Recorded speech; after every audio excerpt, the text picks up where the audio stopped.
আজকের ভিডিওটা একটু অন্যরকম। আমরা এক রহস্য নিয়ে কথা বলবো, যা শুনলে হয়তো তোমার মনে থাকবে অনেকদিন। পৃথিবীর নিচে কি সত্যি দ্বিতীয় একটা পৃথিবী থাকতে পারে?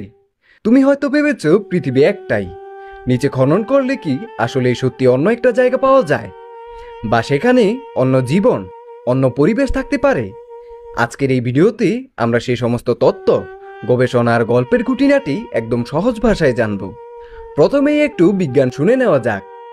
আমরা সবাই জানি পৃথিবীর 3টা স্তর নিয়ে গঠিত। বাইরে পাথরের স্তর, মধ্যবর্তী মোল্লা বা মেন্টল, আর সবচেয়ে ভিতরে কঠিন লোহার কার। এই কঠিন কোরটি 5000 ডিগ্রি সেলসিয়াসের কাছাকাছি গরম। বিজ্ঞানীরা ভূতাত্ত্বিক গবেষণার মাধ্যমে জানতে পেরেছে পৃথিবীর ভিতরে ব্যাপক চাপ ও গরম থাকার কারণে সেখানে আসলেই তরল পদার্থ ও কঠিন পদার্থের নানা মিশ্রণ রয়েছে। কিন্তু এর বাইরে কি আছে? এখান থেকে উঠে এসেছে হলক অথবা গহ্বর পৃথিবীর তত্ত্ব। হলর অর্থ তত্ত্ব। প্রথম জনসাধারণের কাছে 1700 ও 1800 শতকের মাঝামাঝি সময়ে এই তত্ত্ব বলেছে পৃথিবীর ভিতরে আসলে বিশাল এক গহ্বর বা খালি জায়গা আছে, যেখানে আলাদা জীবন, আলাদা পরিবেশ থাকতে পারে।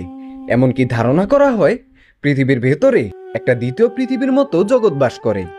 তাদের মতে এই গহ্বর পৃথিবীর ভেতরে আরেকটা আলাদা পৃথিবী, যেখানে আলো, বাতাস, নদী-নালা, গাছগাছালি এবং সম্ভবত প্রাণীও আছে।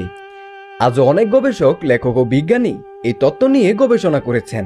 যদিও আধুনিক স্যাটেলাইটের ছবি এই তত্ত্বের বিরুদ্ধে বলে, তবুও রহস্যের ছোঁয়া যেন কিছুতেই মুছে যাচ্ছে না। যদিও অনেক বিজ্ঞানী এই তত্ত্বকে অবাস্তব বলে মনে করেন, কিন্তু হাজার হাজার মানুষ এখনো হলরার তত্ত্বকে বিশ্বাস করে।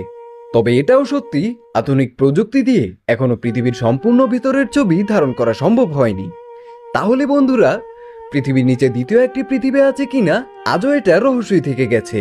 বিজ্ঞান, কিংবদন্তি, গল্প সব মিশে এক অদ্ভুত গল্প তৈরি করেছে।